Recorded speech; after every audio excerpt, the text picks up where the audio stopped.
Welcome to the next episode of the Dragon's Den podcast. Today's guest is Preston Lyons. Preston is a firefighter in Colorado and runs the Relentless Rejects podcast. He first hit my radar when he was on the weekly scrap with Corley Moore. I had no idea who he was, but his story and message really resonated with me. It seems that we shared a similar journey, mindset, and struggles in trying to make change within our own department. It was a pleasure to be able to spend about an hour picking his brain and talking about some of the more recent things that he's been doing. And for any vigilantes listening, Apple is garbage and Android is supreme. Hope you enjoy listening. All right. Welcome to the next episode of the Dragon's Den podcast. Today we have on with us, I think all of my guests are special. I think they're all, I'm honored to have all of them on. I wouldn't bring them on if I didn't. But we've got a pretty good one today. Today is going to be Preston Lyons. Preston, I believe, is the very first vigilante that I've ever had. And the way that Preston came across my radar was I saw him on the weekly scrap. I saw him on the scrap, and then I found out he was a vigilante, and I was like, it's impossible to know all the vigilantes because there's just a lot of us. And I loved what he had to say, and he knows that because I reached out to him almost immediately after. And the things that he was saying, it almost sounded like, I told him this before, I'm like, wait, hold on, do we have the same exact path in the fire service? So that's how he came onto the radar. I'm not going to do an extensive bio. As a matter of fact, he didn't even give me one, even though I asked. So we're not going to do a bio. We're going to let him do that side of it. But we're going to have him start out with family. That's one thing that's extremely important to Preston and on his podcast, The Relentless Rejects, which we will definitely get into. But we're going to have him start with his bio, talk about family. And then we're going to get going on what I expect to be a very good conversation. I'm extremely excited to have Preston in. So, Preston Lyons, welcome to the Dragon's Den, and tell us about yourself, man. First off, dude, thanks for having me on the official Dragon's Den, man. I'm so happy, and it's dude, the meaning behind the nickname and how it's evolved is so awesome. Yeah. But one thing we got to do, man, is we got to reach out to all your previous guests and send them an invite to join the Vigilantes because all the cool kids are a vigilante. So let's get everybody signed up. But Okay. no, a little bit about me, man. I don't want to I don't want to go too long on it, but I like to tell people I'm a punk kid from LA. Right. I grew up in roach infested apartments. I grew up around gangs. I grew up around homeless people. I'm a statistic. I shouldn't be where I'm at today, but I worked the hand that I was dealt, and I've put myself in a pretty good position in my life today. I am a 10-year Navy veteran. I signed up as soon as I could. 2003 is when I joined. That was right when I graduated out of high school. Served 10 years there. Worked on aircraft carriers, USS Kitty Hawk, USS Ronald Reagan, out in Japan and San Diego. I learned crash and salvage firefighting, airport firefighting through that, which led me to the fire service. And I've been working for the North Metro Fire Rescue District in I'd say the North Denver metro area in Colorado. We are a suburban fire department. We just opened up our eighth station. We have one Quint. I've been pushing for a tiller, but the chief and I don't see eye to eye for some reason on that. I also host the Relentless Rejects podcast, which I know we're going to get into on how that became a thing. But other than that, man, I'm just a humble fireman that it tries not to suck at their job, trying to get into the data and analytics, trying to be a smoke diver, a brain surgeon, a Navy SEAL, and all the things that the community expects us to be, and continuously falling short of that, but always striving to be better every single day.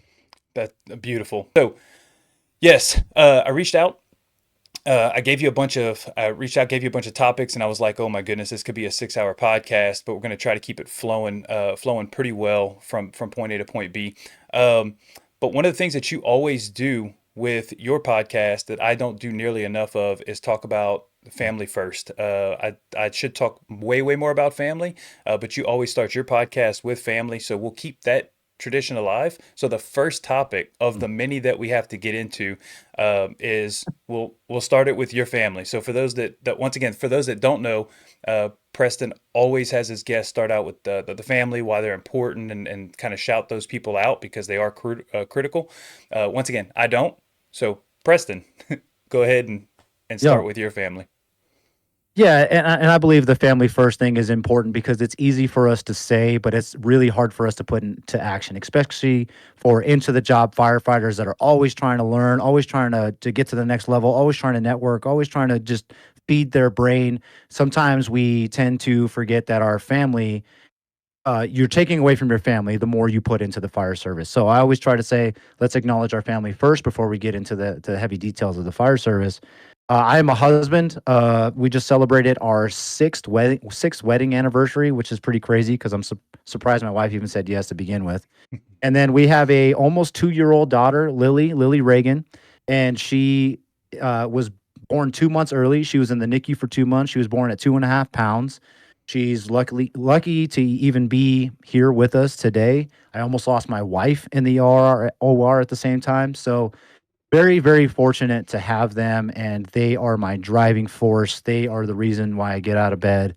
In the fire service, I hate to say, it's just a bonus. It's just cool shit to do, the fire side of things, but the family side, man, there's no one hosting conferences to congratulate you on how to change a diaper or the fact that you're trying to be the best father you can be, even though you're sleep deprived and you got 100 things you want to do. So, shout out to all the parents, shout out to all the spouses out there that are just trying to make it day in and day out.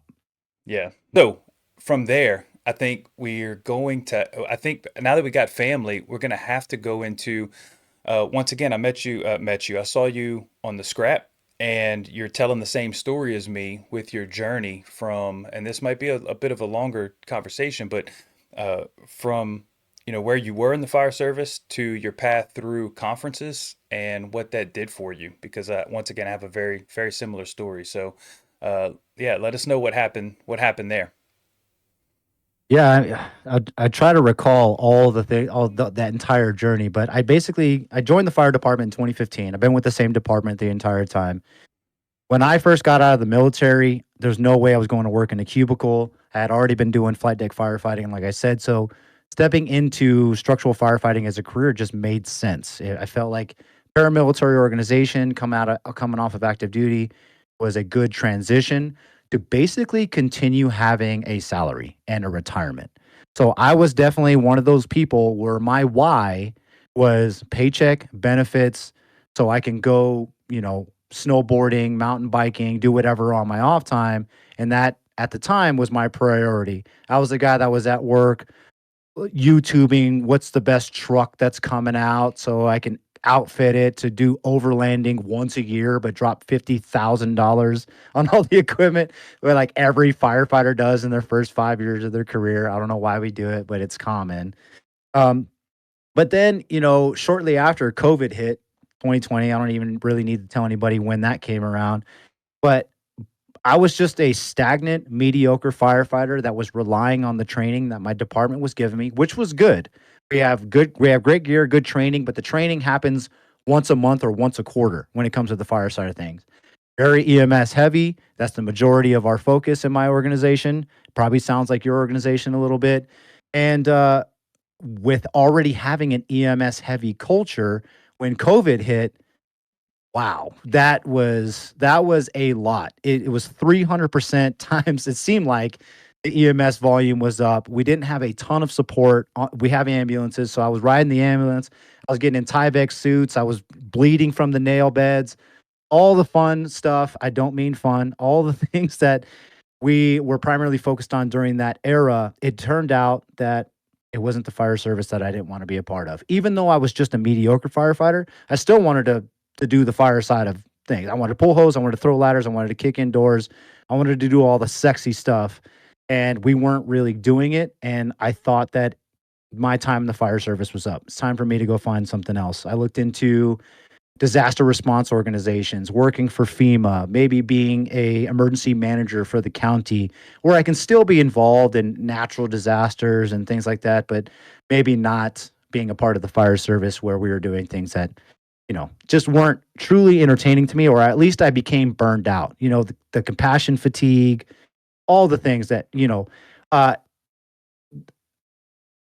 I gave myself one more opportunity to love the fire service again. And thankfully, my department will send people out to outside trainings. We have a little bit of a budget for that. And I emailed my chief, hey, I would like to go to this conference out in Pensacola Beach. I was actually stationed in Pensacola for a little while in the military. I was a little bit familiar with it. So I said, hey, here's what I need for registration. Here's the hotel. Here's the flight. It was like $2,000. And my chief was like, yeah, we're going to send you, but don't ask for anything else for the rest of the year. And I said, cool, let's do this. I went out there. I did not even know who Chief Isaacson was at the time. I didn't know who CFT was. I didn't know anything about what was going on in Pensacola. But my God, did it completely turn my career into like a 180, and it set the trajectory of my career path into like this hockey stick line where it just went from mediocre fireman to I can't learn enough to be the best firefighter I absolutely could be, because guess what? Now I know what an oath is. Now I know what brotherhood is. Now I know what building a network is, and leadership, and holding each other accountable, and being unapologetic for the love of the fire side of the fire service. It is okay to love this job, and it is okay to be an absolute nerd about everything that we're starting to see with, firefighter rescue survey, the Mayday survey, FSRI, all these things that are getting pushed out. We're no longer just an organization that relies on the 20-year guy in the recliner to tell us how things used to be during the war years. Now we're starting to get into see the data and the reason behind why we need to operate. And man, it has been one hell of a roller coaster ride ever since then. But man, I could be emergency man or Preston Lyons or stay at home dad Preston if it wasn't for that conference, and I'm so thankful for that.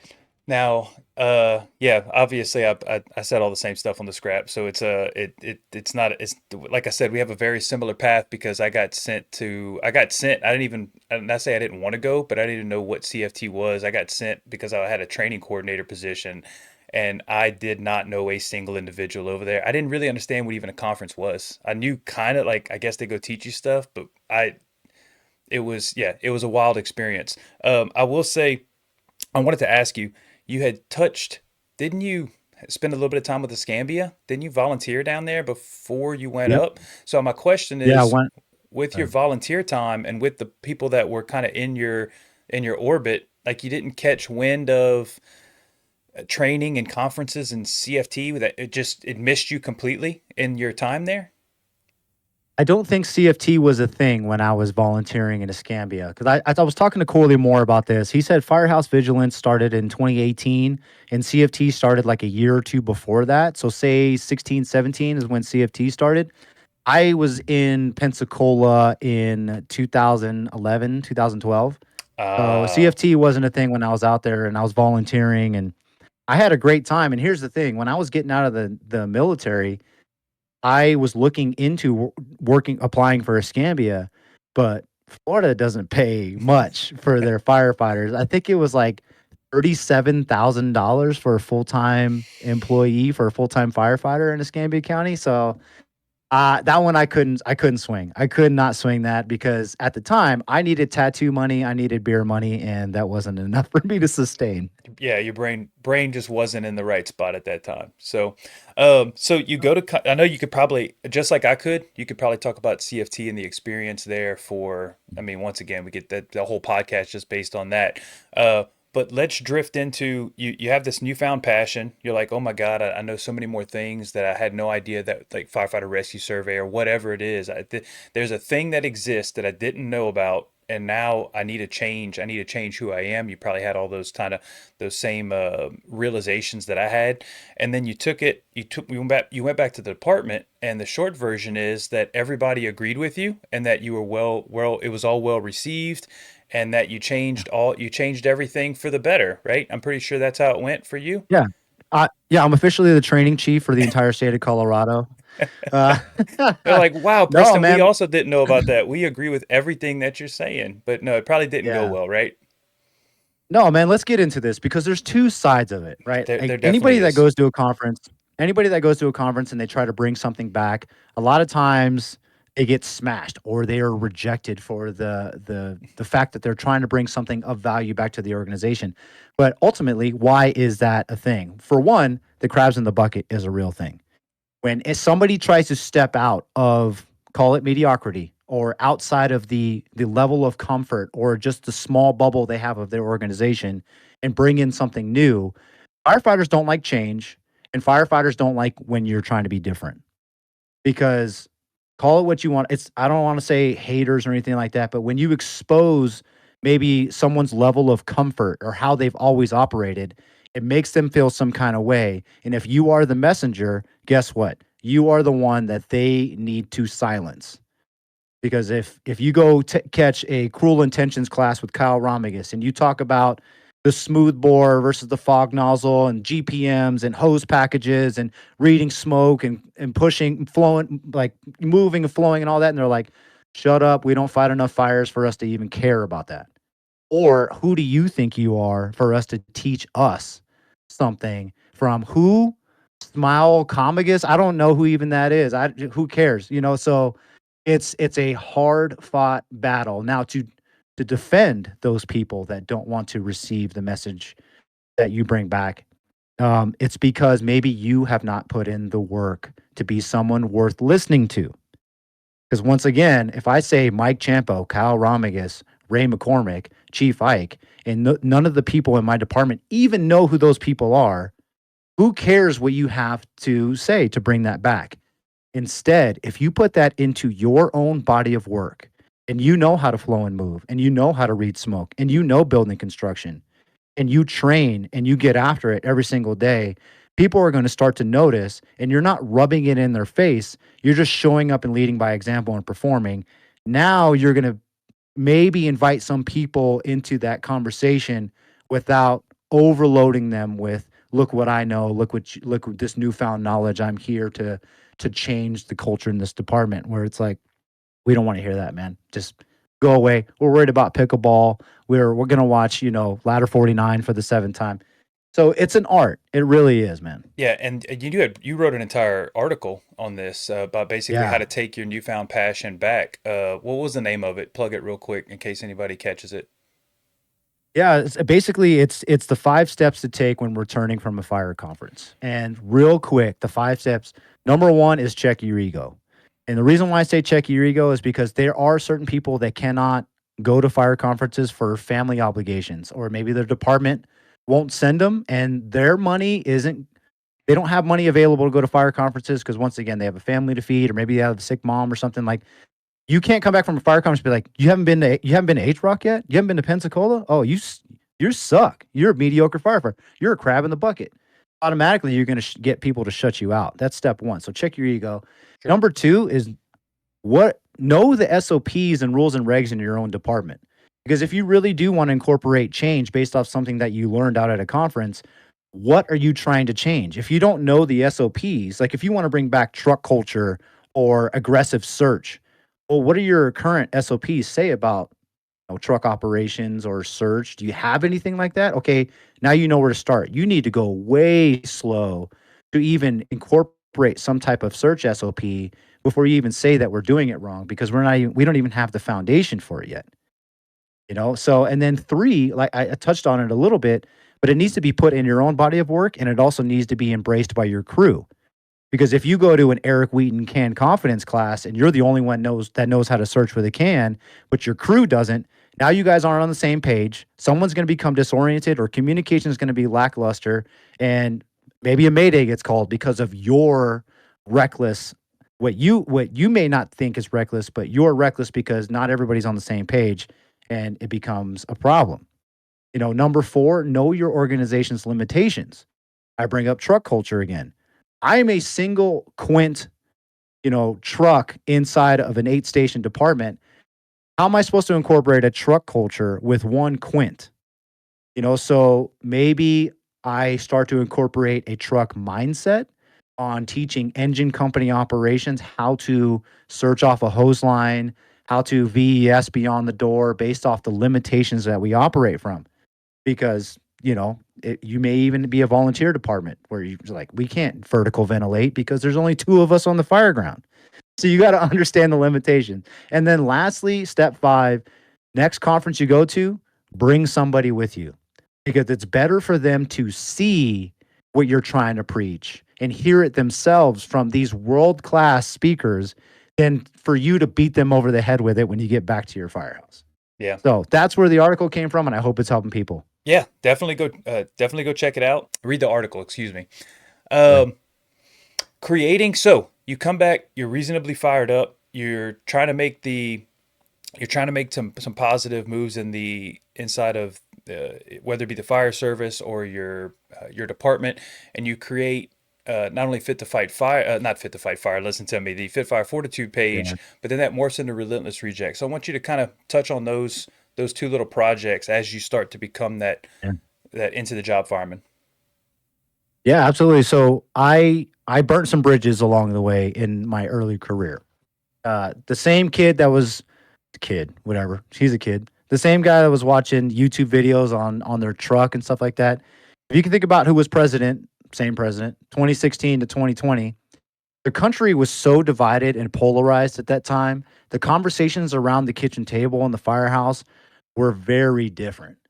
Uh, if you voted for this person and this person voted for that person, for some reason you couldn't be friends anymore. I don't know why that was a thing, but instead of not bringing it up and just focusing on our job, I dug my heels in because I like conflict, I guess. Did I'm gonna hold on. So depend I gotta pause Yeah, you. Hold that thought. But yeah, one of the things that Mike Galliano said at the Lift conference is he did this great class on what was it? What was the name of the class? Oh, This House Rocks. This House this house Rocks. rocks. Yeah, Yep. and at the he it was a fantastic class. But at the end, you know what his overall message was? Don't talk politics. It is Yeah. unnecessary. It makes no sense within the firehouse. It doesn't serve the organization. That was his big plea towards the end of it, and I was like, he gets it. And you know how you know Yeah. why he gets it? Because he burned bridges through that type of talk that he didn't have to burn, and he said he had to learn a hard lesson about it. So I wanted to plug Mike Galliano and that class and that message, which is probably kind of what you're fixing to get into. I'm sorry to cut you off. Go ahead. Yeah, no, and I've heard, this House Rocks presentation as well in Pensacola, coincidentally, but, man, I the message is definitely absolutely the same, where I was purposely putting on certain channels of news platforms that were very biased towards one direction, and it was pissing people off, and I would actually on my 4 days, I run a 4896, I would study more politics than I would on the fire side of things. So that way, when I came back into shift, I was loaded. I had my guns loaded, ready to hash it out with anybody that wanted to talk politics. And then after a while, people just didn't want to sit around me anymore. People were talking about me more at the kitchen table than they were to me at the kitchen table. And it was for the wrong reasons. It was for the wrong reasons, for politics and sports and all this other stupid stuff until finally I had a captain that I respected. He's retired now. He goes, "Hey man, I can tell you've done your research, man." And he's like, "You're making great points. I'll tell you that." He's like, "But real quick, what's the diameter of the nozzle on the high rise pack on the rig right now?" I was like, yeah, I couldn't tell you that, Cap." And he goes, "Maybe you should know stuff like that over the amount of politics that you study on your off days." I'm just saying. And he wasn't being a dick. He was just like, "Hey man, like, hey, that thing over there is going to save your life or save someone else's life. You arguing the Second Amendment with somebody, you know, eh, it's maybe it's a moot point right now in the firehouse." Correct. Right here We in the can get in we can firehouse. get in we can get into the details of the Bill of Rights and all that on another time. But when you're in the firehouse, know your apparatus, know your job. That's gonna be what's gonna help you in the long run. And then I even started thinking about it even more and even more. And I'm like, the people that I ride the rigs with are supposed to be the ones that get me out of a tough spot. And if I'm making enemies out of those people, are they gonna want to come for me if I'm stuck in a basement somewhere, if I'm disoriented or I have a ceiling fall on my head and now I need them to drag me out? Yeah, they're probably gonna do their job, but they're probably not gonna move as fast as if it was somebody that they actually liked riding the rig. So, I we're would, gonna get into it. I Yeah, just want to put, in my yeah, opinion, they're going to come to you just as fast. I really do believe that. I think when it's go time, they're all coming at the same speed. But I think to your, yeah, I want to adjust your talking point a little bit to say that when it comes to going to save you and it's time, and now it's in a calm situation, but now we're going to talk about RIT stuff. We're going to talk about how to hook up the UAC. We're going to talk about making harness conversions. They might not want to listen to you when it's calm and in the Mm, firehouse, and that might affect the rescue. Do you see what I'm saying? So they're going to mm. come, they're going to try just as hard because I think that that's what we will do. We should all be doing that. But the calm conversations of like, hey man, let's go over this thing that might end up saving your life, Preston. They don't even want to talk to you because of those previously potentially burned bridges, and that may affect the actual rescue because they didn't want to bother Yep. listen to you about, hey, look at this new way to identify the UX so that when you do it in zero vis, blah blah blah. So I think they're still coming for Yeah. you with the same speed, with the same intensity, but the training at the station and those talks are would probably suffer. But go ahead. Yeah, beautifully said. But the reason why I wanted to tell that story was because I finally had that wake up call, listen, talking to that captain, and then we get a lot of our information from social media nowadays. I opened up my social media, and all it was politics, sports, Hollywood actor drama, and I'm like, what is this crap? And I heard on a podcast that if you filter out the things that you look at on social media, it will probably influence your day to day thinking on the things that you focus on. So anything that wasn't fitness, fire related, or had to do with mental health or mental toughness in any kind of way, I removed that. I stopped following it. I told Facebook I didn't want to see it anymore. And so now, even to this day, all I get is firefighting stuff, mental toughness stuff, and it's changed my trajectory, but that's where Fit Fire Fortitude came from. I literally wanted to embody everything. You started using social media as a tool instead of as just some like meaningless deep dive of pointless information and entertainment. I started using it as a networking tool, an education tool, and just a mindset tool. And I said, wow, maybe I should just rebrand my entire page, like get rid of a personal page. Who needs a personal Instagram page? Why don't I just create a page where I can speak to people on how I can become better day in and day out? And that's how Fit Fire Fortitude was born. So, Fit Fire Fortitude grows quite the following. Once again, I didn't know who you were until you went on the scrap. I go over, I'm like, Fit Fire Fortitude, let me go check this out. Like, that's what I was saying. Let me go follow Preston. I'm gonna go see what he's got to say. And I was like, oh, he's got a reasonably large following within the Instagram space. Um, and so obviously you built that up over time. I don't know if you wanted to kind of talk about that. You don't have to, but eventually at some point you decide to rebrand and switch over. And I don't know if you want to talk about that piece of it. Yeah, so this is really cool. With the Fit Fire Fortitude aspect of things, I started to get to know some pretty awesome people in the fire service. Smoke divers, people that speak publicly on mental, well, not mental, like culture, leadership, guys like Basil that are the toughest dudes in the fire service on like mental toughness and all these other things. And I'm like, wow, I suck at all three of these categories. I don't think I should have a page talking about fitness, firefighting and mental toughness. I'm not Jobtown. Why am I even talking about firefighting tactics in the first place? So I didn't want to just completely delete the page. I wanted to focus more on the people that are actually doing it, to tell their stories, to help spread their message.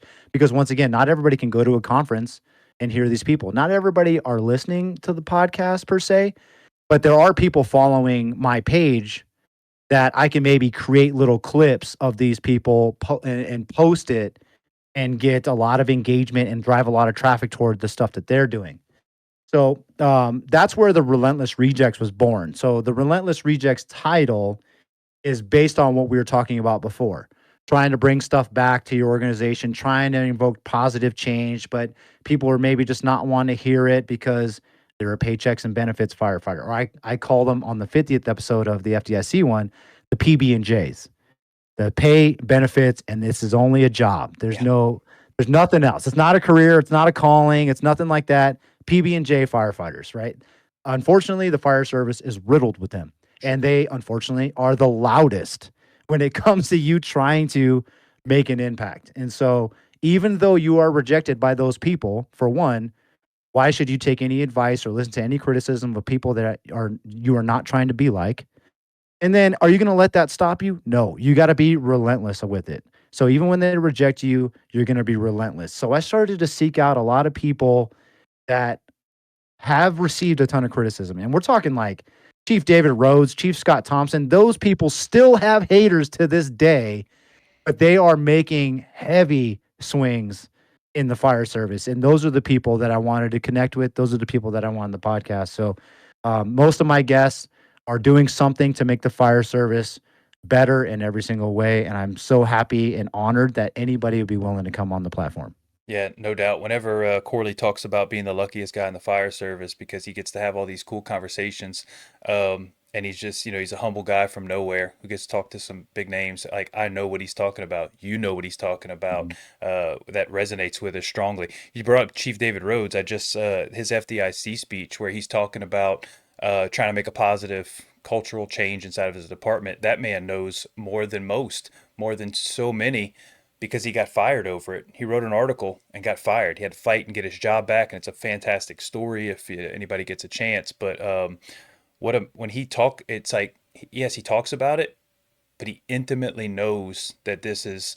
He didn't hear a story from somebody else and then just repeat it. He lived it, and he lived it in a tough way. And like you said, now he's at essentially the top of the firefighting mountain with being leading up fire engineering and most of FDIC, along with help with others, but he's definitely up there. So yeah, I wanted to say real quick, and with Relentless Rejects, I remember when you announced it. You said, "Stay on the lookout for this," and I texted you. I said, "I have no idea what you're doing." I literally, and this was long before I had a podcast.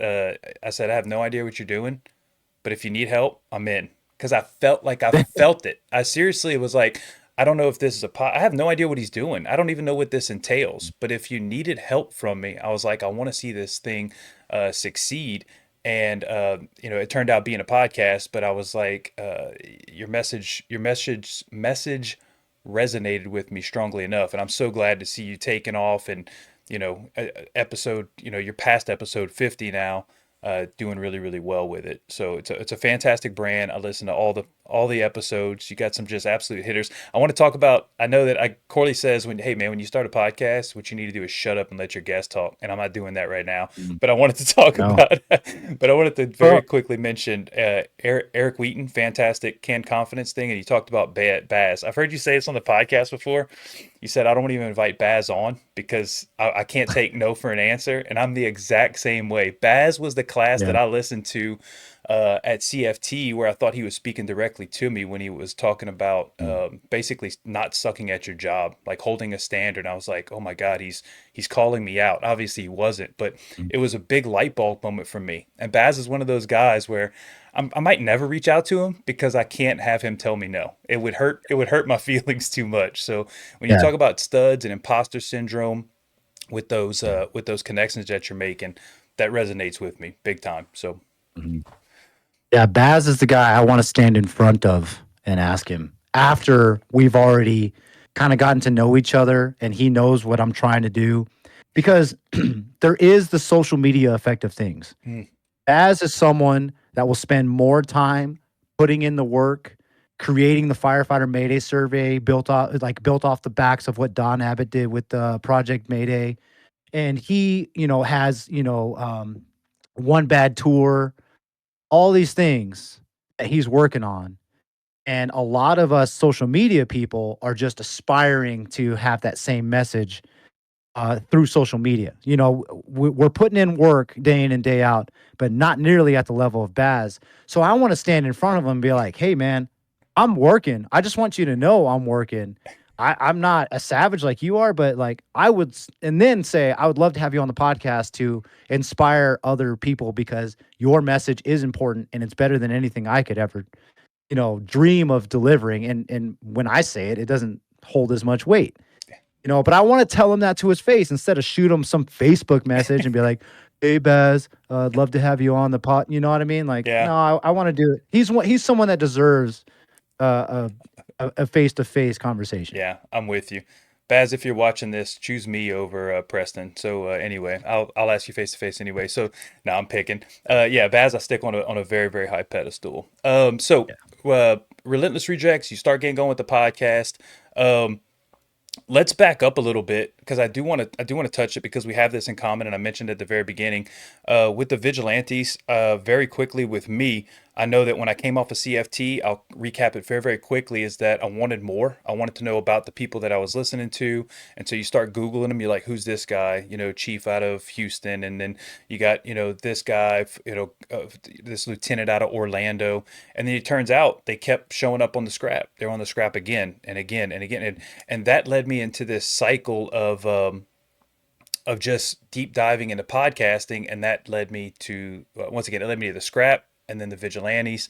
I'm assuming you have a similar style story, but what did the how did the scrap come on your radar, and then joining the Mhm. Vigilantes? What did that mean to you? Because you have a more personal connection with the Vigilantes than I do. I'm heavily involved, but you're involved in a Mhm. you got involved in a different way. So go ahead. Yeah. First things first, I'm a Corley Moore fanboy. Not afraid to admit it. You've probably heard me speak on that. Sure. But the first time I even knew about the scrap was at that first Pensacola Beach Fire Conference, which wasn't long ago. It was like January 2023, and Chief Scott Thompson was on the stage. They were teaching an ODP course that I wasn't in, and I was a part of the like engine and truck track that they were doing, which was mostly hands on.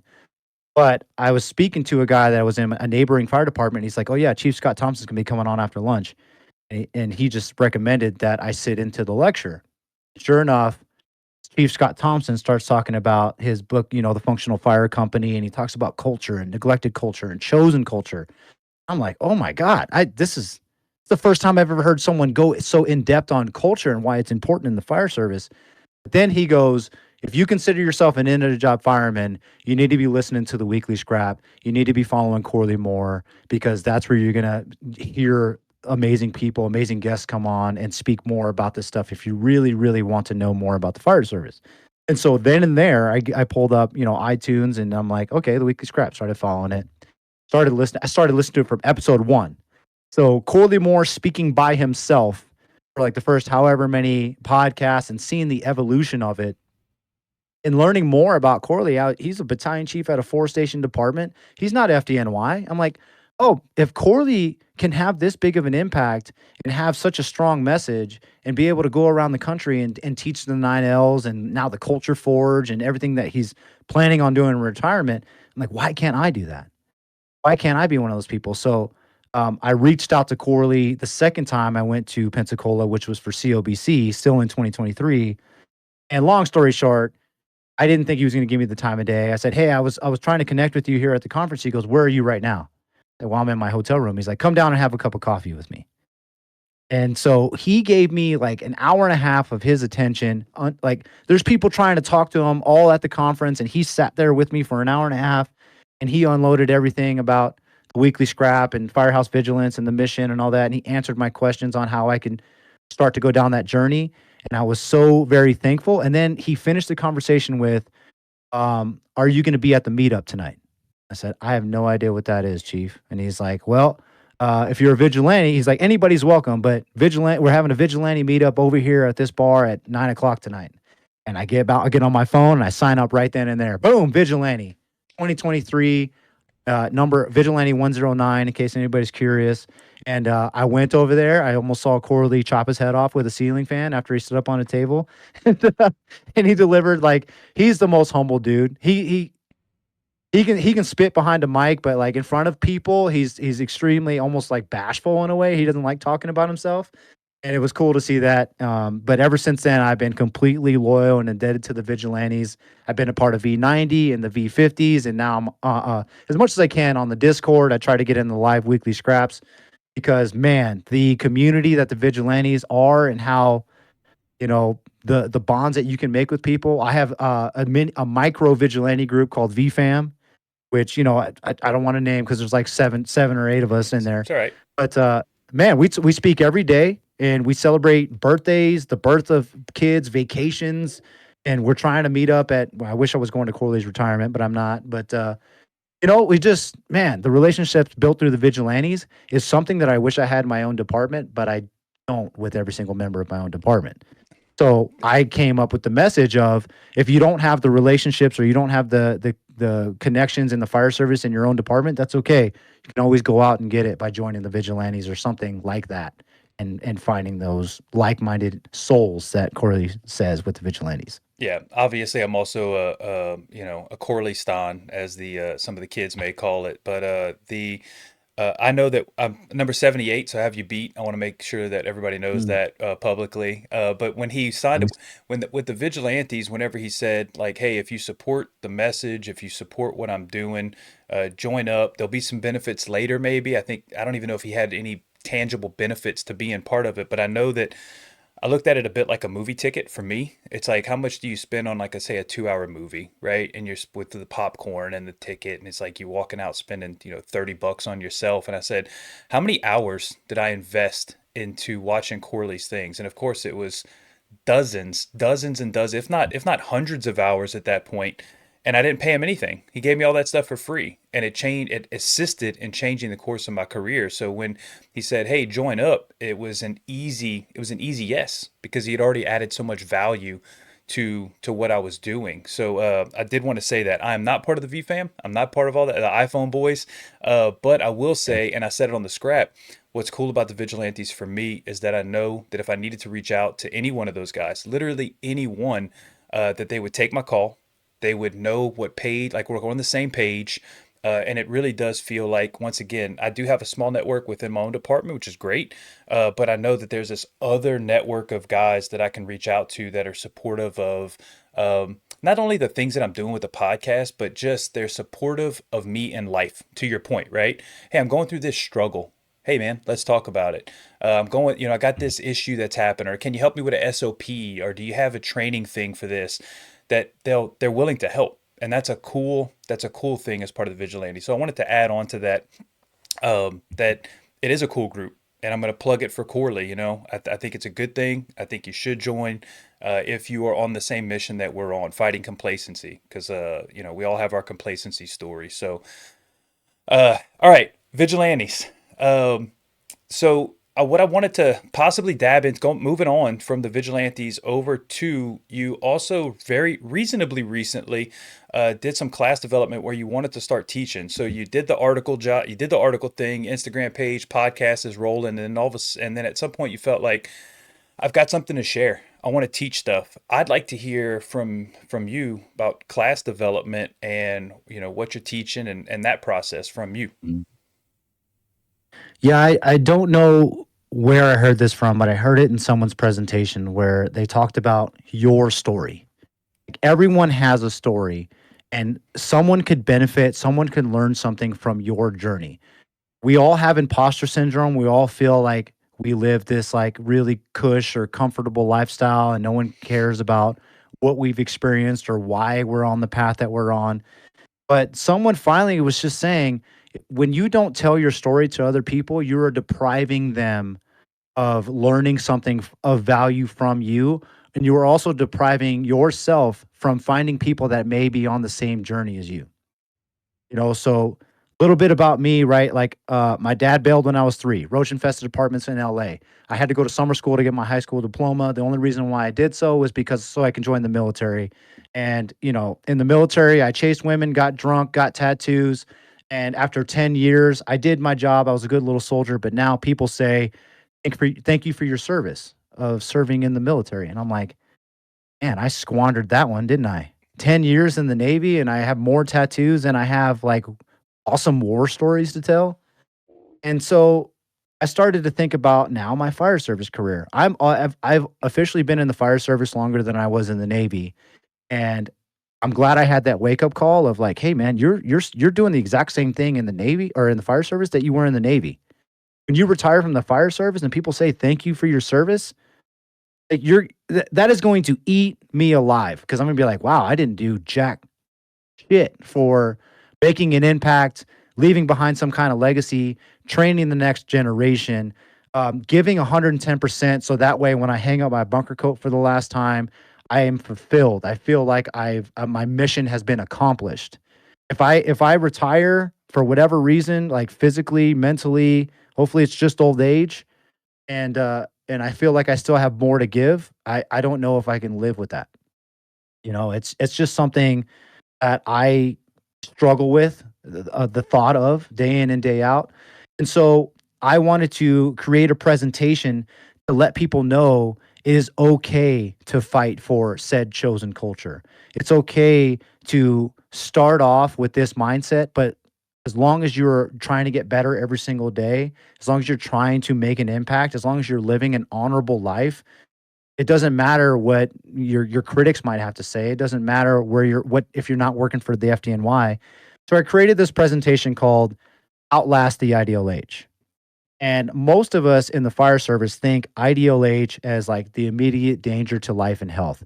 We think of smoke filled environments where you need your mask and PPE so you don't get burned and you don't succumb to smoke.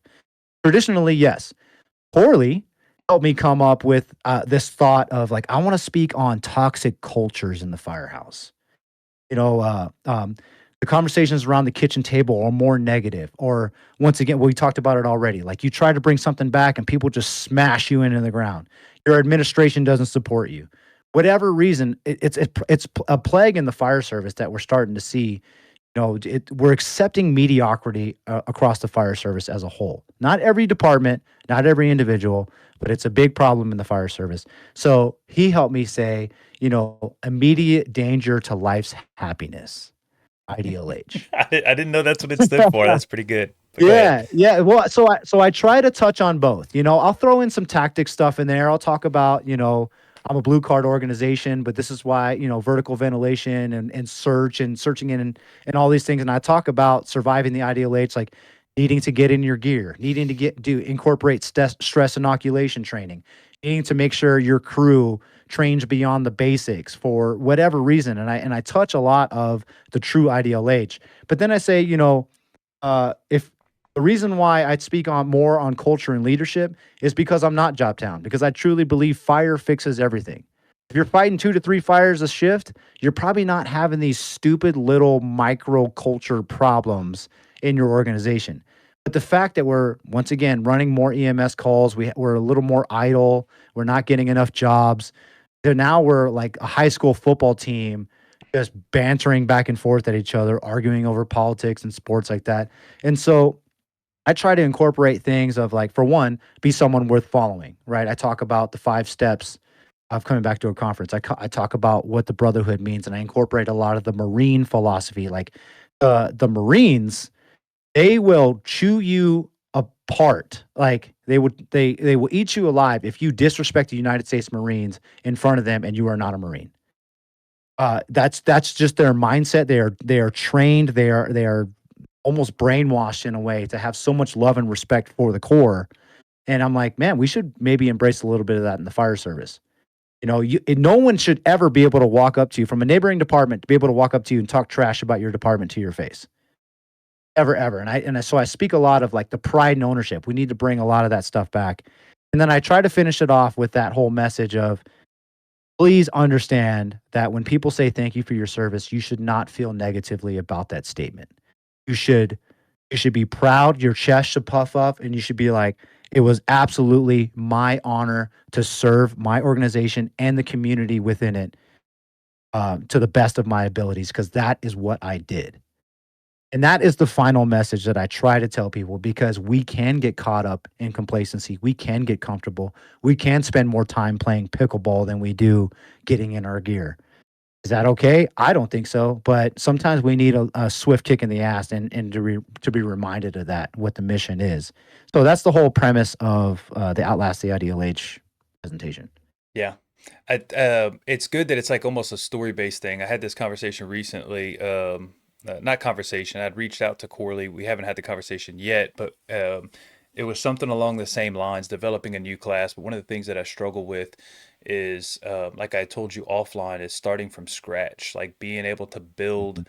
Once again, I can take somebody else's program and chop it up and edit it, pull stuff out, add stuff in. But like to, if I have a framework, then the framework is kind of easy to mess with. But to develop scratch is, man, my brain just like it just I Yeah. don't think it functions the way that it should. And I don't know if you had this. This obviously doesn't exist anywhere else, so you must have created it from scratch. And I don't know if you have the same. Your creative juices maybe a little better than mine, or if you really struggled through that process. What was that like? So what I did was I created topics and I went to PowerPoint and I just put intro, define, and the next page, define ideal H, next page, who am I, next, and it's all just blank white pages. Right, And then big topics, and then um, big making it topics, granular. and then I put story about search, story about conferences, story about articles, story about this, and then I just built it. And then as I was building it, I'm like, wow, this story would fit right in here Yeah, perfectly fine. And then as you go, like you see something on social media, or you hear something from a conference, and you're like, boom, that's it. That's the missing piece to the presentation. And then you create something and you put it in there. So yeah, it's a living document basically. yes, The you just have to start it. Just create a bunch of white pages with titles in it, and then manipulate it, move it. Outlast the Ideal Age still isn't technically done. I don't think it ever will be, sure. because once you create, so Corley was like, just create a bunch of like 60-minute presentations. But then you take 60-minute presentation on culture, and then you take a 60-minute presentation on uh, like going to conferences and bringing that back, and then you build a 60-minute presentation on, the fireground tactics that you've tried to incorporate, and the fixes and the problems, and the crew, all this stuff, and then you make a 60-minute presentation off that, and then next thing you know, you have a 4-hour presentation. Yeah, You yeah, went from a 60 to a 90 to a 4-hour to now you have an 8-hour class. Like, it's any instructor I've ever talked to, that's how it's gone. yeah. Or the Candace Ashby and the Corleys, they're like, oh, this was meant to be a company officer development class, just like a lecture, Mhm. or company officer development lecture. And now it's like a 3-day course, So it just evolves, man. It And evolves. really, for anybody out there, another way you can do it is to journal, and then take the thoughts in your journal and just put them on a PowerPoint, or just word vomit on a document page, and see what just comes out of it. Just Yeah, let your brain dump on a document. it's like I guess it's like I'm not a clay guy or an artist, but it's almost like dumping the. I think I'm gonna build a face or something. You got to throw a big blob of clay, and you just kind of keep messing with it, but you got to throw the clay first. And I think that's kind of what you're talking about. Mhm. Start making the blank sheets, start throwing stuff, and then maybe add a little here, take away there, and then you're gonna have Yeah. something that looks like a presentation. I may go down Another that path thing, soon. yeah, another thing to help people that are building presentations is look up Honor Supply Co. Right, Chance Craven takes photos at pretty much all conferences around the country, and he puts them up there. And as long as your intentions are to teach and use it to tell a story, and you're not trying to make money off of his photos, perfectly okay with you taking those photos and putting them in a presentation. Same thing with Camera Worthy, Yep. Samantha Worthy and her husband. They're doing great things. I think they're in North Carolina. They're on the East Coast, but same thing. I met her at FDIC, and I'm like, I have to admit, I've stolen some of your photos and put them in a presentation. She's like, that's what they're there for. I'm like, oh, thank God. Thank you so much. So what you can do is, if you see, there's a picture of Baz from One Bad Tour. And I'm like, ooh, a picture of Baz would fit perfectly right here in this topic, or this clip from David Rhodes where he talks about like the mental health of the fire service isn't just the calls, could be great when you're talking about firehouse culture. Sure. So dude, it's just got to be alive, and I'm sure you're on social media and on YouTube and all that stuff. Just whatever inspires you, just use that to let your mind run with it. No doubt, no doubt. You we're gonna segue because you had mentioned FDIC. So going from class creation, let's talk about FDIC. Your Mhm. process, because I want to get to FDIC before I retire, and then you had something come up, kind of sort of out the blue, that where you got sent there, and that had to be cool as hell. So talk about Yeah. that. I'm still trying to figure out how that happened. But basically, the backstory is Stephanie White, who's she's kind of, she runs Firefighter Nation pretty much, and Chief Rhodes. If people don't know, Firefighter Nation is kind of like the sister chapter to fire engineering. Fire engineering is more the tactics side of things, where Firefighter Nation is more the culture, leadership, wellness side of what would under the umbrella of FDIC. Right. So Steph reached out to me. She'd been following me since the Fit Fire Fortitude page. She liked the message that I was putting out. Understandably so, she needed to kind of coach me in writing and how Firefighter Nation wants to deliver a lot of things. But she um she gave me a shot to write some articles, and I kind of run things by her a lot. And I'm like, what do you think about this topic? And it's just something that I encountered at work. And I'm like, I think people would resonate with this. She goes, write the article. I was like, okay, then I'll write it. Sometimes it gets published, sometimes it doesn't. And then she asked me if I would like to be a part of a podcast with my pretty much cohort, my brother down in Texas, John Velez, who runs Tailboard Misfits. She asked him and I if we wanted to do a podcast on Firefighter Nation.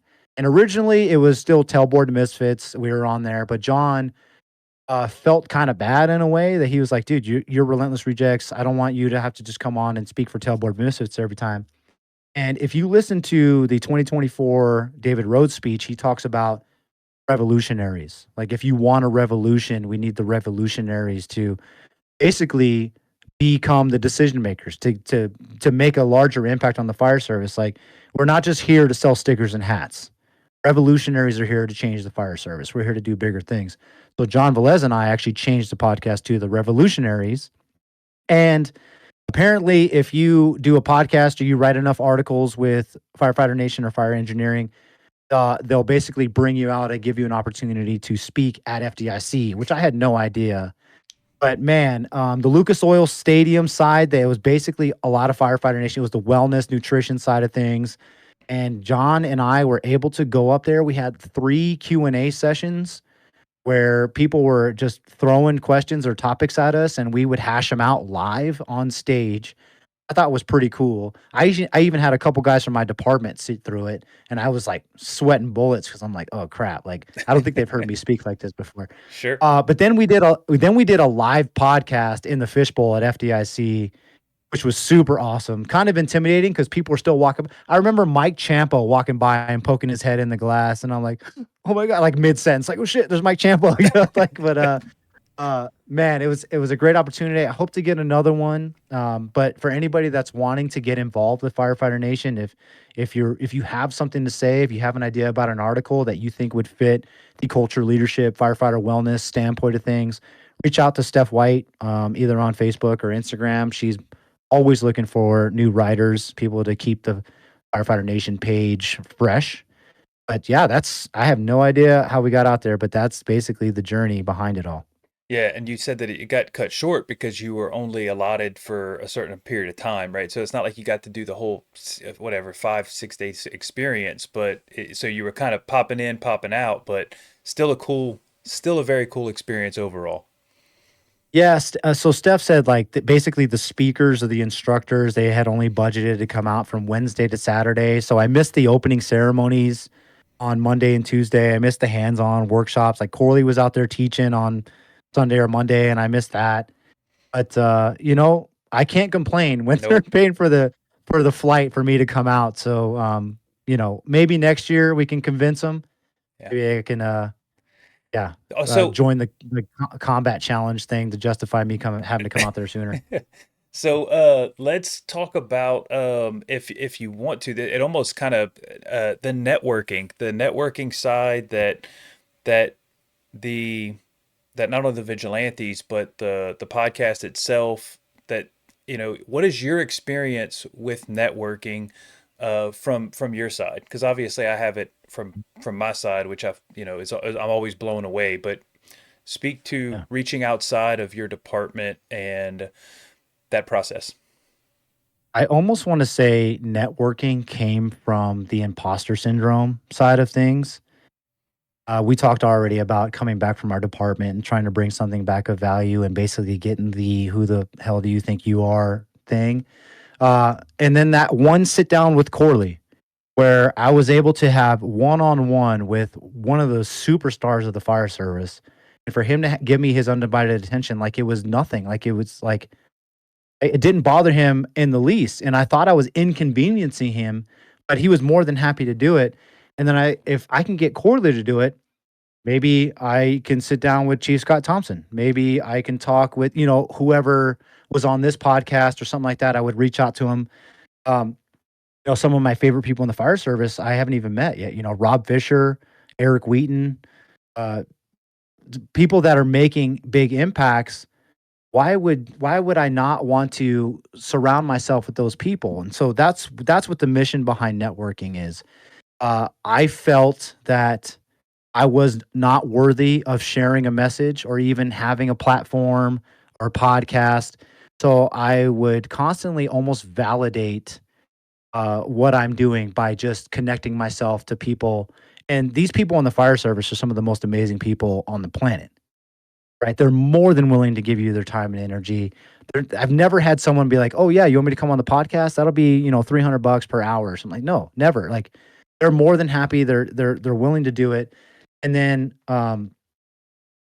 my hack was anybody that came on the weekly scrap that left their contact information, I immediately message them, and kind of like you did to me. I immediately message them and I give them feedback, and I'm like, "Hey, I loved what you said about this. That completely resonated with what I had to say. I appreciate everything you're doing in the fire service.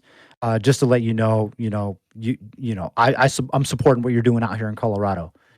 And that's how it started. But what's really freaky now is I'll like Kyle Romigus, for example.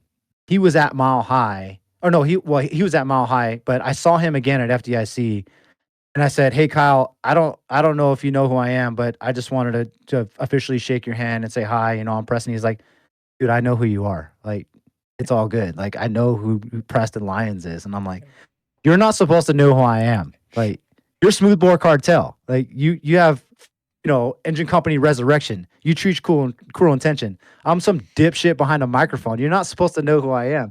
But it's been really cool that when you are someone that just shows others that you care and you have so much love and passion for the fire service, they want to get to know you. They want to know who you are. You're on the radar. And that has been a cool phenomenon on why I want to continue to build the network, not just to have guests come on the podcast but because every single one of them make me want to be better. And they are a resource. Like, I'm sure you've had an experience with Rob Fisher, or I know you've had one with Corley, where you have questions and you're like, "Hey, what do I do about this?" And boom, you get a response. Rob Ramirez is nuts because he has notes saved in his phone of shit that he just dumps into his brain. I'll say, "Hey, when it comes to the Mayday mindset, where did you get this?" And he goes, "This was just in my phone. Here, you do with whatever you want." You know, Same thing with Jay Bonifield. I reached out to him and I was like, "Hey man, like that's cool what you're doing with engine company stuff." He's like, "Oh yeah, I'll send you everything I have." Chief Slayer just sent me 6 PowerPoints that he's taught all across Arizona and the country on unanimous topics. And he just like, "Oh yeah, you got Dropbox?" Yeah. He goes, "Just send them right on." I'm like, "Oh my God." That is the beauty behind networking. It's That's not just to say, "Oh, I know this guy. I have his number in my phone." He correct. goes, "No, if I have a question or if I want to get better, these are the people I want to surround myself with." Correct.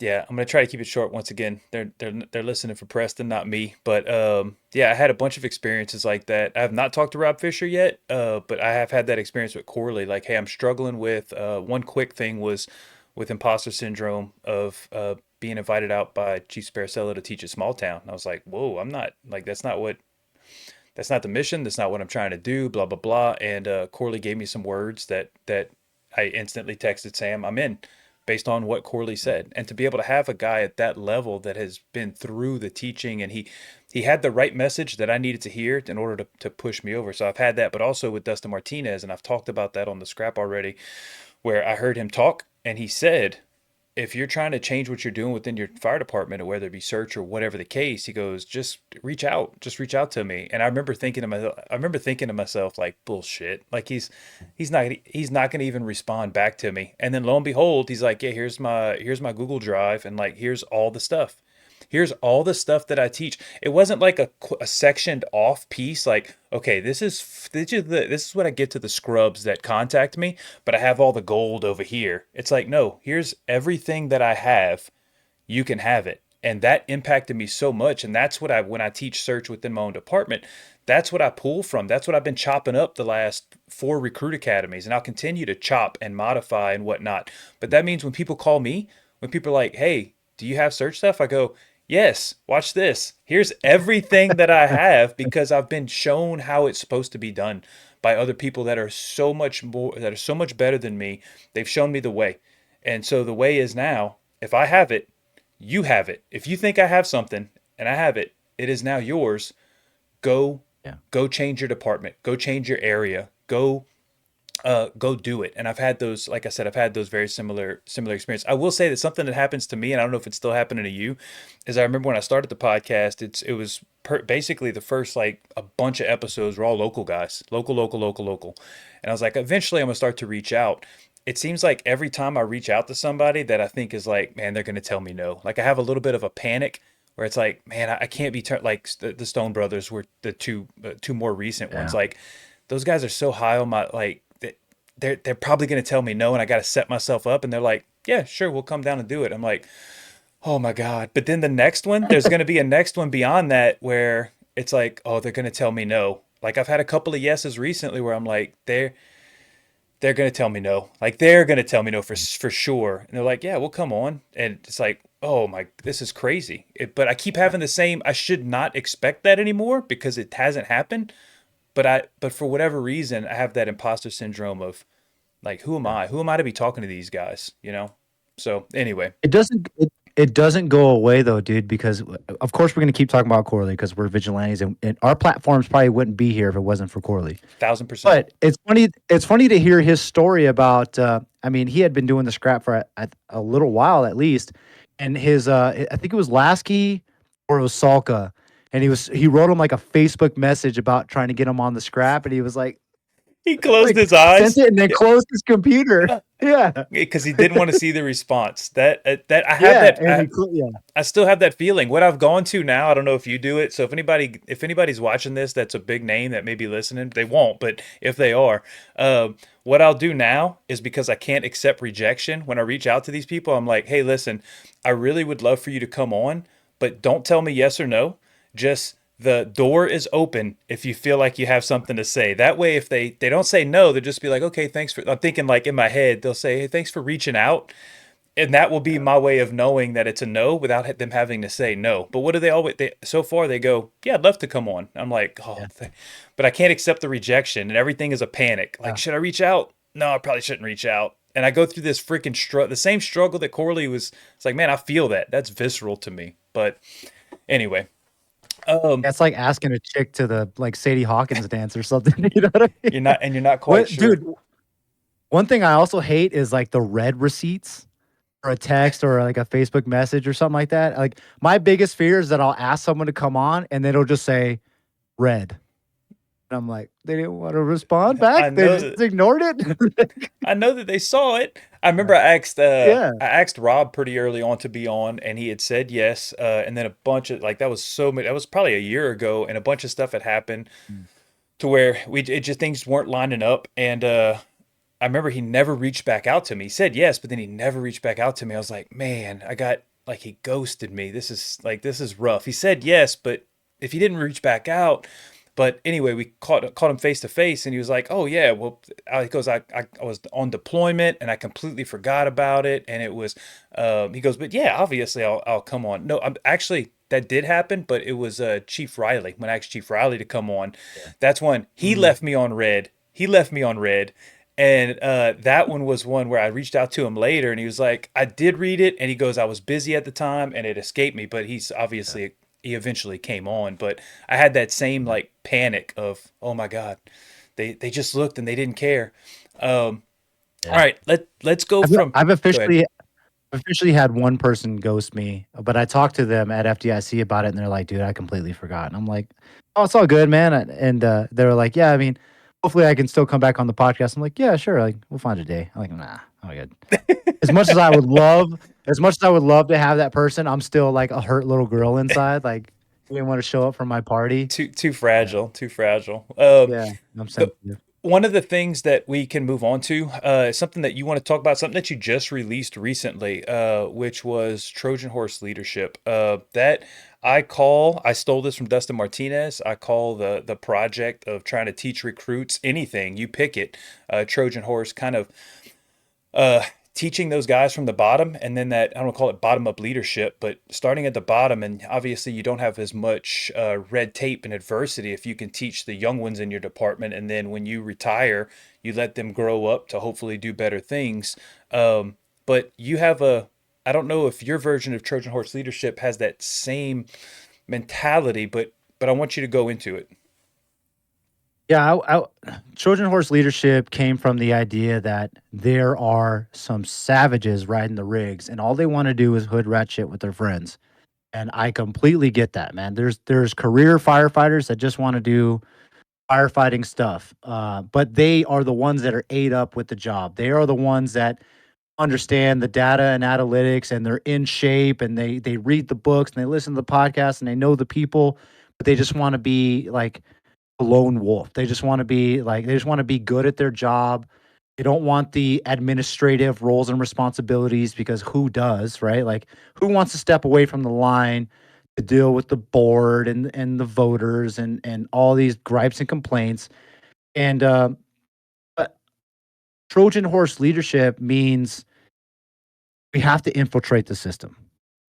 There Overall, we've already talked about it. Overall, we are getting away from the firefighter first mindset, which is great, but there are still some people at the top that are writing SOPs that will prioritize you, even though you have the training and the PPE and the skills. They will prioritize you over the victims.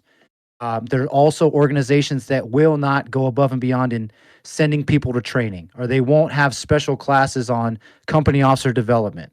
Or maybe the new rookies get very little, if at all, training on building construction or fire behavior or understanding flow paths. I know for a fact I asked one of my rookies what he knew about the difference between an inlet or an exhaust of a flow path. He couldn't answer it. So guess what? We went through a whole entire presentation on flow path, which is great.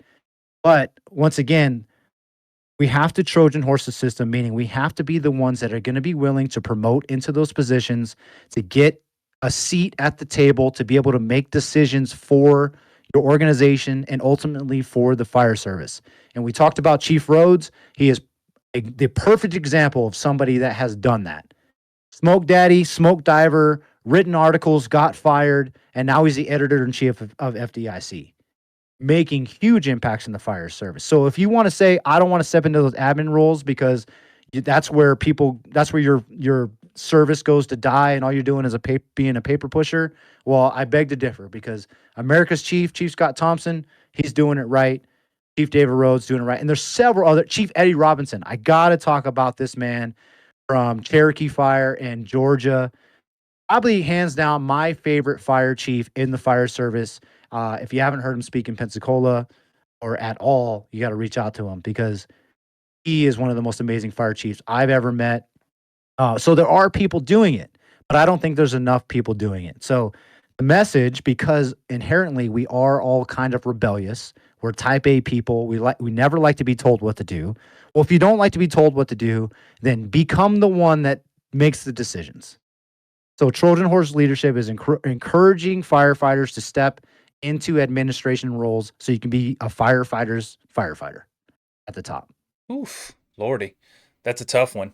That's a tough one. And I've been involved with four different organizations, but to some degree, even if not stepping into an admin role, if your organization allows you to develop SOPs, if they're like, hey, we're going to do a policy review panel or board, if you're interested, reach out. If you have a topic that you want to talk, maybe you go see Rob Fisher's quintessentials class, where he talks about quint stuff, and you're like, hey, I think I got something, and they offer it, like, hey, we're going to talk about truck operations. We're opening it up to the entire line, and say you're a fireman, or you don't have to move into that admin role. You can still have SOP, potentially that voice, they offered you the seat at the table, and instead of, to your point, instead of complaining about it or whining about it, take on that admin role of trying to say, can we make this thing potentially better? So, admin role is definitely one way to do it.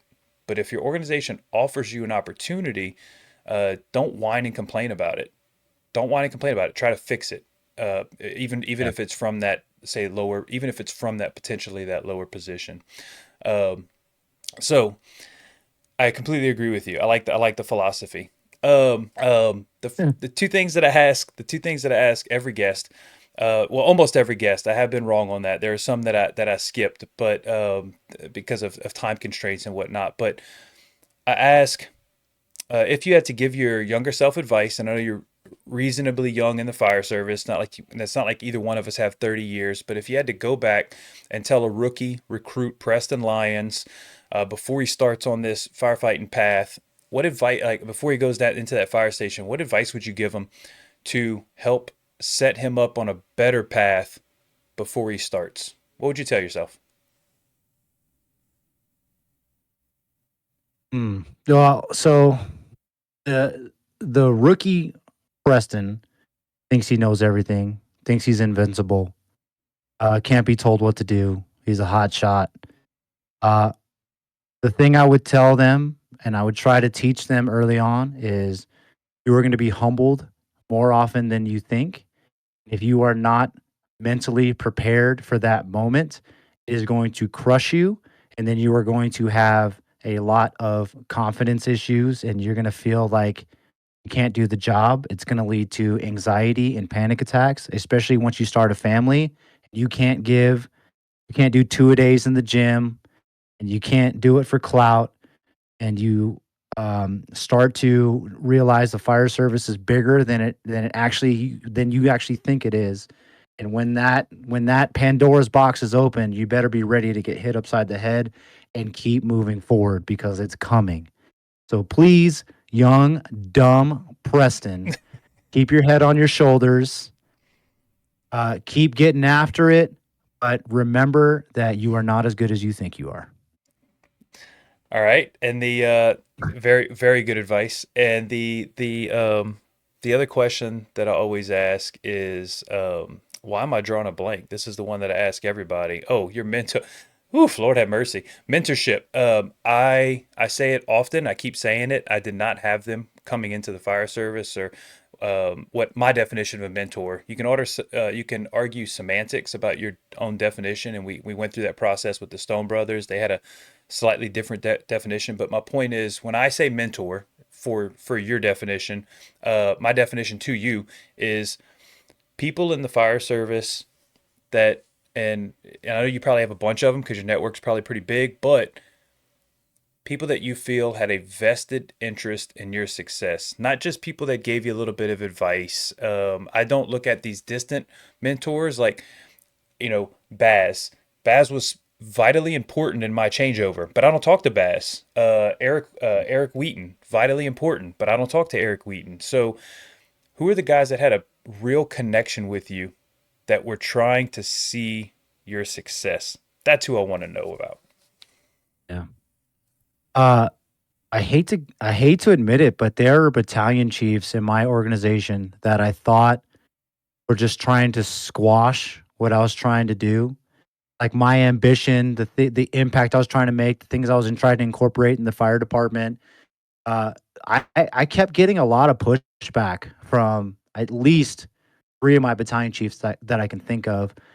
But really, what they were trying to do is they were trying to help me see that the way I was delivering a message was not making friends. I was making more enemies. I was calling out people in the process of trying to incorporate change, and I had several battalion chiefs, pull me into offices and be like, "Hey, man, like this logo that you created with our department name on it, for one, it's not approved, and the caption that you wrote behind it is, you're you're speaking ill of the people that you ride rigs with, right?"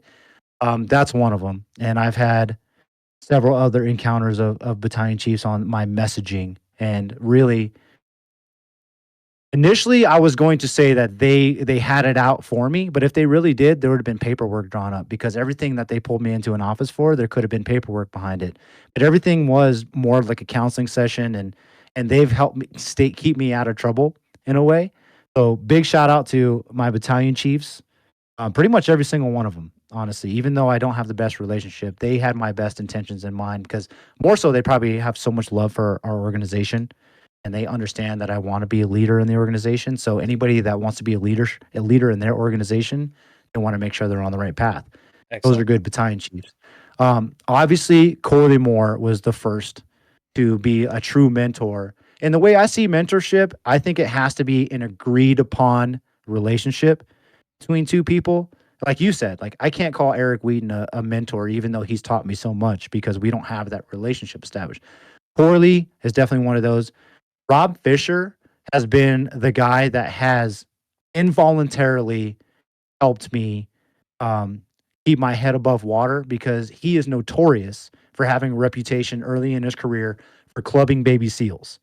Basically, if you're not into the job and you're not focused every single day on making this fire service better, I don't want to even see you. Get the hell out of my sight, you know? And then now, seasoned, wise, all knowing Rob Fisher is trying to pass on the message that, you know, slow the hell down. His famous 10 pounds of pressure 100% of the time. That has definitely guided me through. Um, Rob Ramirez and Rick George have been people that I can lean on in tough times, especially with mental struggles. I had a recent bout with mask panic where I was having anxiety and panic attacks. Like what I was saying when I was talking to my young self, those were things that came about when my daughter was born. I can't explain it. Rob Ramirez helped me, and then he put me in line with Rick George, who sent me the firefighter development resiliency book, which helped me. And he talked to me on the phone for 2 hours the first time I talked to him. And then also Jeremy Sanders with Crew First Culture has been someone that if I got something going on, he's been through it probably 10 times, way worse than I have. And but he is a person that will give you his time and give you the shirt off his back. And yeah, those off the top of my head, those are the guys that basically guided me to where I am today. Excellent, excellent. And we go back to mentors and distant mentors, and once again, it's all semantics. Chief Riley gave me a couple of big names from his departments that he had worked for previously.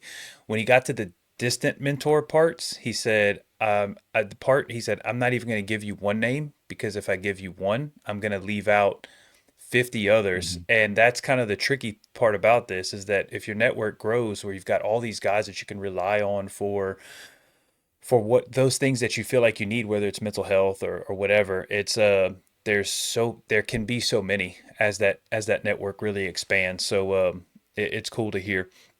All right, so from mentorship, that's the only two questions that I have. So I'm not gonna hold you all day. I definitely could, but I'm not gonna hold you all day. So I'm gonna let you kind of catch final thoughts covering whatever it is that you want to cover, and then we'll put a bow on this thing and we'll call it. Oh, one thing I've been trying to express to people, like I told you what my why was when I first joined the fire service, and so now my message to people is basically you are meant for more. You can ride the easy lane. You can take things easily and get paid just as much as anybody else on the rig, but you are meant for more. People are always expecting more of you. So please just wake up every single day with intention. Try to figure out how you can make yourself better and the people around you better because ultimately, we have to lean on each other. Like this world alone isn't it. We're not meant to walk this world alone. We're supposed to do it with people to the left and right of us. So as you are on your own journey, try to bring as many people with you and keep striving, man. Have a dream, have a big ass dream and just go after it, man, cuz like I said, you're meant for more. Excellent. Um, if they want to get in contact with you, I know that family is very important. I know that when you're on family time, it's definitely family time. But if you do have time, what's the best way to reach out and find you? Yeah, no, my cell phone number is 303-330-2306. Just give me some context. Probably text me first because nobody wants to talk to the Prince of Nigeria trying to get our social security number. So Sure. shoot me a text if something resonated with you or you want some information or you want some of the presentations that I talked about. I'm more than willing to give it to you. You can also catch me on the Relentless Rejects podcast, but then also on Instagram and then on Facebook. There is a Relentless Rejects page, but I'm also Preston Lyons on Facebook. I am more than willing to chat with anybody, but like Chris said, I will, there's hours of the day where I'm responsive and there's some where I completely shut it off for the girls because, they deserve my time just as much as everybody else. Yes, that's something that you've talked about on multiple occasions. The episode with your wife was fantastic, and that whole process. But all right, Preston, um, it could have been a 6 hour podcast, but we're gonna Yeah. tighten it up right here. I very much appreciate you coming on. Once again, you're a guy that when I heard you speak and when I saw you, go down your podcasting path, I've reached out to you about the podcast before, even like when I was kind of starting it up, and it's just it's fantastic to bring you into the arena and talk to you a little bit and kind of hear your thoughts. The good thing about this is that you edit when you do it, you kind of got to stay quiet for the most part, let your guest talk, and then you got to go and edit. On this one, you can just talk and then not have to worry about any of the editing. So Right. it's kind Yeah, of it's kind of for sure, nice, you man.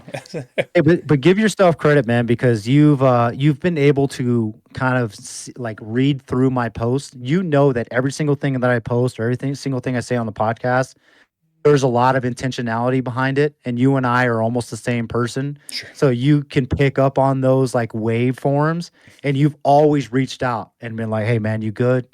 And we chatted out, and I let you know what's going on, and you've been a good resource for me too, man. So Yeah. don't take away from that as well. No, I appreciate it. I tried when I think I reached out to you to get Sean Ryan on, and you brought you brought the Animal House cadre guy on. That was Oh important to. yeah, dude. I've mentioned to Corley. I'm calling Corley out. He'll never watch it. But I was like, man, you should have Sean on, and it hasn't happened, and he didn't reach out, and I'm like, so I'm glad that you reached out and you got him on, but anyway, all Yeah. right. Well, that's going to be I believe you're going to be the episode 20. I think that's how it's lining up. So this will be the 20th episode of the Dragons Den podcast. And reach out to Preston if you have any questions. You want to talk to him a little bit more. And thank you guys for watching. So we'll see you on the next one. Appreciate it.